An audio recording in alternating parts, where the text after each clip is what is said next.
राम राम।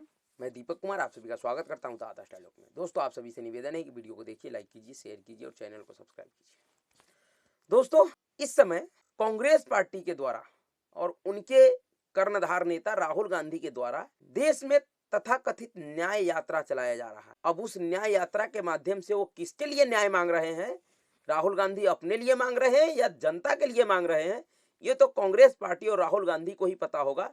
लेकिन मुझे जहां तक लग रहा है कि अब राहुल गांधी को बिहार में न्याय जरूर मिलने वाला है और राहुल गांधी के जरिए ही कांग्रेस पार्टी को, जिस तरीके से इस समय बिहार की राजनीति में उथल पुथल मचा हुआ है, जिस तरीके से बिहार में राजनीतिक परिस्थिति बड़ी ही तेजी के साथ बदल रहा है, हर एक घंटे के बाद अलग अलग तरीके का खबर चल रही है। उस खबर के देखते हुए ऐसा लग रहा है, उन खबरों को देखते हुए ऐसा लग रहा है कि राहुल गांधी को बिहार में न्याय जरूर मिलेगा। और न्याय यह मिलेगा कि राहुल गांधी के आगमन के साथ ही बिहार में कांग्रेस पार्टी में एक बड़ी टूट होने जा रही है, जिस टूट के बाद शायद कांग्रेस पार्टी बिहार में खत्म हो जाएगा। जी हाँ, जिस तरीके से बिहार में गठबंधन का सरकार खत्म हो गया, गिर गया है एक तरीके से, बस उसका एक विधिवत ऐलान होना बाकी है कि सरकार गिर गया है, सरकार खत्म हो गया है महागठबंधन का। बाकी जमीनी स्तर पे खत्म हो चुका है, बस एक कानूनी संवैधानिक तौर पे एक ऐलान होना बाकी रह गया है। उन परिस्थितियों के बाद जो खबर आ रही है बिहार से, वह यही बता रहा है कि राहुल गांधी को बिहार में न्याय जरूर मिलेगा। जिस न्याय का मांग वो मणिपुर से करते हुए आ रहे हैं, वह न्याय बिहार में उनको मिले। जी हाँ, दरअसल खबर ऐसा है कि बिहार कांग्रेस के 10 से अधिक विधायक भारतीय जनता पार्टी के संपर्क में हैं। जी हाँ, और यह बहुत बड़ी खबर है कांग्रेस पार्टी को लेकर और साथ ही साथ महागठबंधन सरकार को लेकर। और सिर्फ कांग्रेस का ही नहीं, लेफ्ट का भी कई एक विधायक और नेता बीजेपी के संपर्क में है। समझ जाइए, बिहार में जो इस बार नीतीश कुमार जो ये पलटी मार रहे हैं, वह पलटी पहले वाले पलटी से बहुत अलग है। पहले जब नीतीश कुमार जी पलटी मारते थे तो इतना मौका ना तो वो उसको देते थे जिसको छोड़ कर जाते थे, और ना ही उसको देते थे जिसके पास जाते थे। इस बार नीतीश कुमार जी पलटी मारने से पहले बहुत ज्यादा समय दे रहा है इन दोनों ही दलों को, जिनके साथ आ रहा है उनको भी और जिनको छोड़ रहा है उनको। दोनों ही लोगों को, दोनों ही पार्टियों को इतना समय दे रहा है जितने समय में वह अपना सब चीज ठीक ठाक कर ले। और इसी कार्य में भारतीय जनता पार्टी लगा हुआ है। दरअसल बिहार में जो राजनीतिक टूट होने जा रहा है, जो सरकार का परिवर्तन होने जा रहा है, पार्टियों का परिवर्तन होने जा रहा हुआ है, ऐसे तो बिहार में पिछले 10 सालों से यही चल रहा है। पिछले 10 सालों से बिहार और बिहार का जनता इसी राजनीतिक अस्थिरता में जी रहा है। साल 2 साल के बाद यही दृश्य देखने को मिल रहा है कि कभी नीतीश कुमार जी आरजेडी में तो कभी भाजपा में।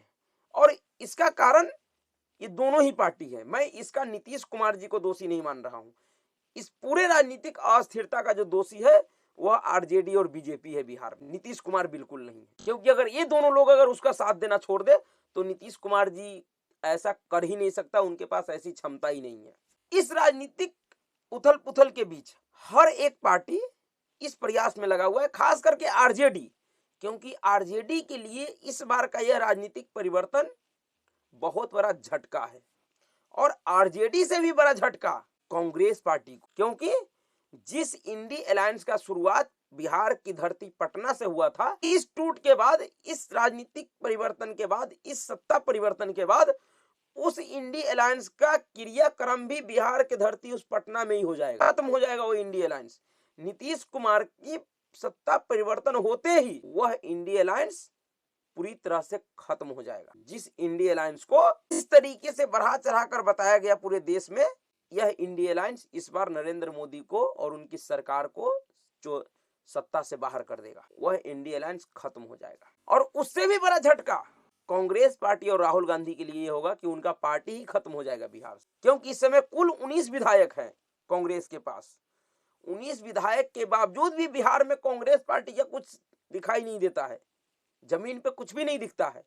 कुछ स्पेशल क्षेत्र को छोड़ दिया जाए, जिस क्षेत्र में उनके वोट समर्थकों का जनसंख्या अधिक है, दूसरा किसी क्षेत्र में भी कांग्रेस पार्टी का कुछ भी जमीन पे नहीं दिखता है। और वही स्थिति जदयू का भी है बिहार में। लेकिन इस समय कांग्रेस और आरजेडी यह कोशिश कर रहा है कि नीतीश कुमार के पलटने के बाद भी सत्ता को हम बरकरार रखें। इसके लिए जो भी करना पड़े, जो भी जोर तोड़ की राजनीति करना पड़े, वह करने से आरजेडी इस समय नहीं चूक रही है। वह हर संभव प्रयास कर रही है कि इस सत्ता को बचा कर रखा जाए। वहीं दूसरी तरफ वही काम बीजेपी भी कर रहा है। बीजेपी भी इस बार इस परिवर्तन को ऐसा बनाना चाहता है कि लोकसभा चुनाव के बाद भी अगर चाह कर भी जदयू और नीतीश कुमार जी पलटी मारने की सोचे तो वह पलटी नहीं मार पाए। ऐसा व्यवस्था इस बार नीतीश कुमार जी के लिए और बिहार की राजनीति के लिए भारतीय जनता पार्टी करना चाह रही है और शायद वो उसमें सफल भी हो जाएंगे, क्योंकि जिस तरीके से नीतीश कुमार को इस बार एनडीए ले रही है, अपने सभी समर्थकों के नाराजगी के बावजूद उसके पीछे कहीं ना कहीं यह डील हुआ होगा कि कांग्रेस पार्टी के विधायकों को तोड़कर बीजेपी के साथ लाना है। और यही काम इस समय हो रहा है। कांग्रेस पार्टी के 10 से अधिक विधायक इस समय बीजेपी के संपर्क में हैं।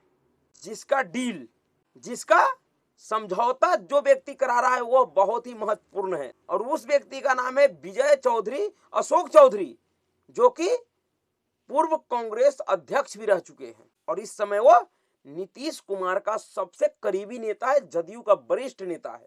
और वही अशोक चौधरी जी इस पूरे डील को करवा रहे हैं, फाइनल करवा रहे हैं, क्योंकि वह कांग्रेस के पूर्व राष्ट्र प्रदेश अध्यक्ष रह चुके हैं। तो उनका पकड़ अभी भी कांग्रेस में बहुत अच्छा है। उनके संपर्क में बहुत सारे विधायक हैं कांग्रेस का, जो एक इशारे पे कांग्रेस को छोड़कर भारतीय जनता पार्टी के खेमे में शामिल हो जाए। और अगर जो राजनीतिक नियम, कायदे, कानून है उसके हिसाब से अगर 15 विधायक तोड़ने में सफल हो जाता है भारतीय जनता पार्टी, अशोक चौधरी जी कांग्रेस के, तो ना तो उन विधायकों की सदस्यता खत्म होगा, ना ही उसके ऊपर किसी तरीके का कोई कानूनी कार्रवाई हो सकता है, क्योंकि वो 2/3 हो जाएगा और 2/3 विधायकों को किसी भी पार्टी को तोड़ने का अधिकार है, किसी भी राज्य, ये संवैधानिक अधिकार है उनका। उनके ऊपर कोई एंटी डिफेक्शन लॉ लागू नहीं होगा।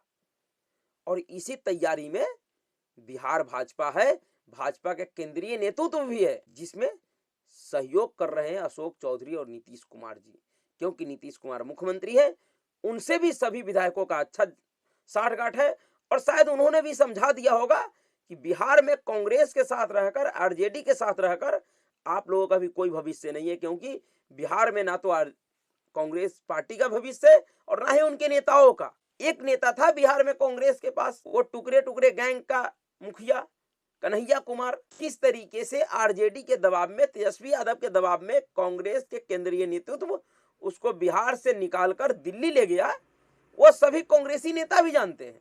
जब कन्हैया कुमार जैसे नेता का बिहार में कुछ नहीं चला आरजेडी के सामने, बाकी नेताओं का क्या चलेगा?